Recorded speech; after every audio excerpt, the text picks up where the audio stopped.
मैं हूं राजीव रंजन और आप देख रहे हैं नई सोच लाइव। आज हम बात करेंगे एक ऐसे अफसर की कहानी जिनके सफर किसी फिल्मी स्क्रिप्ट से कम नहीं।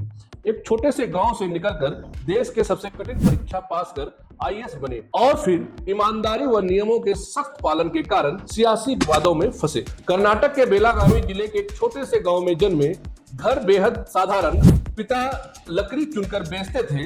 आर्थिक तंगी गहरी थी, लेकिन माता पिता ने शिक्षा को ही जीवन का हथियार बनाया। गांव में सीमित संसाधन, गरीबी, अभाव के बीच पढ़ाई आसान नहीं थी, लेकिन मंजूनाथ के सपने बड़े थे।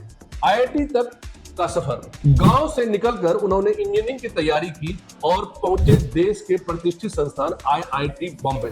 वहां से उन्होंने बीटेक किया, साथ ही कॉर्पोरेट जॉब की ओर बढ़े। मंजूनाथ ने भी आईआईटी सेक्टर और स्टार्टअप के लिए काम किया, लेकिन उन्हें महसूस हुआ कि उनकी मंजिल आगे है। गांव और समाज के लिए सिविल सेवा का सपना उन्होंने देख लिया। आईआईटी सेक्टर की नौकरी छोड़ दी और शुरू की यूपीएससी की तैयारी।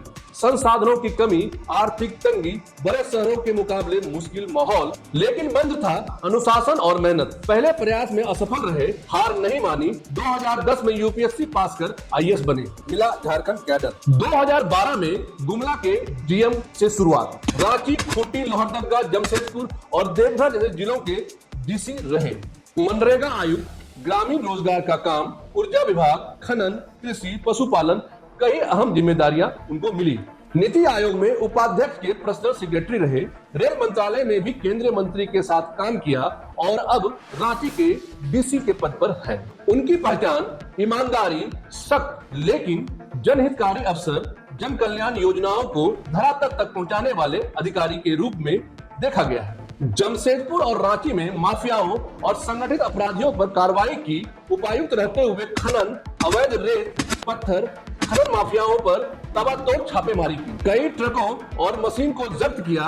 स्थानीय दबंगों और राजनीतिक पहुंच वाले लोगों पर भी सीधे एक्शन लिया। जन संवाद, जनता से सीधी सुनवाई भजंत्री का सबसे बड़ा पहचान बना और सीधी संवाद करते रहे। वो जनता दरबार लगाते हैं और उसमें कोई कठिनाइयां आती हैं, किसी का कोई कमी रहता है तो अफसरों को लगातार फटकार लगाते हैं। इसी स्टाइल को एग्रेसिव एडमिनिस्ट्रेशन कहा गया।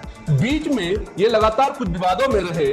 निशिकांत दुबे को लेकर के ये विवाद में आए। मधुपुर उपचुनाव 2021, भजंत्री तब देवघर के जिला निर्वाचन अधिकारी थे। उन्होंने सांसद निशिकांत दुबे पर आचार संहिता का आरोप लगाकर एफआईआर दर्ज की। देवघर एयरपोर्ट विवाद 2022, आरोप की निशिकांत दुबे और उनके कुछ लोग एयरपोर्ट एटीसी रूम में घुस गए और बिना अनुमति रात में ही फ्लाइट क्लियरेंस दिलवाया। भजंती ने एफआईआर दर्ज की। इसके बाद निशिकांत दुबे ने पलटवार किया और भजंती के खिलाफ 0 एफआईआर, जिसमें राजद्रोह और ऑफिसर सीक्रेट एक्ट उल्लंघन तक का आरोप लगाया। वही 0 एफआईआर लगे गंभीर आरोप भी साबित नहीं हुआ। बता दें कि अगस्त 2022 को देवघर एयरपोर्ट पर हुई इसी विवाद को लेकर पुलिस की ओर से डीएसपी सुमन अमन की शिकायत पर देवघर जिले के कुंडा थाना में भाजपा के 2 नेता निशिकांत दुबे और मनोज तिवारी के ऊपर एफआईआर दर्ज कराई गई। इस एफआईआर में दिल्ली के एक नेता कपिल मिश्रा भी शामिल थे और इसके अलावा 9 लोग और शामिल थे, जिसमें उन पर चार्टर प्लेन की उड़ान को लेकर एटीसी में घुसकर कथित तौर पर जबरन क्लियरेंस लेने का आरोप लगाया गया था। इस एफआईआर के खिलाफ सांसद निशिकांत दुबे ने झारखंड हाई कोर्ट में याचिका लगाई थी। कोर्ट ने इस पर सुनवाई करते हुए 2023 में पुलिस की ओर से दर्ज कराई गई एफआईआर को निरस्त कर दी थी। एक बार तो ऐसा भी हुआ जबकि चुनाव की तारीख की घोषणा से पहले भजंती को रांची डीसी से हटाकर जेएसएलपीएस का सीईओ बना दिया गया। हेमंत सोरेन सरकार लौटते ही उन्हें फिर से रांची का डीसी बनाया गया। तो सवाल यह उठता है, क्या विवाद सिर्फ एक अफसर के ट्रांसफर का है या फिर आईएएस या एमपी के बीच सत्ता, नियम, राजनीति और जातीय समीकरणों का टकराव है?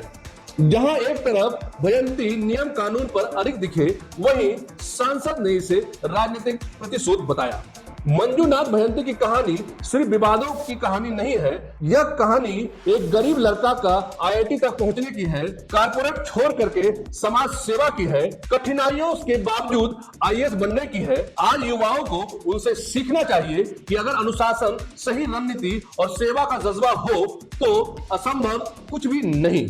यह कहानी थी मंजूनाथ की, जो छोटे से गांव से निकलकर ईमानदारी और मेहनत के दम पर आईएएस बने और बाद में अफसर की, जिन्होंने नियम से समझौता कभी नहीं किया और आज भी जनता की सेवा में लगे रहते हैं। फिलहाल के लिए इतना ही। मैं राजीव रंजन, आप देख रहे हैं नई सोच लाइव। नमस्कार।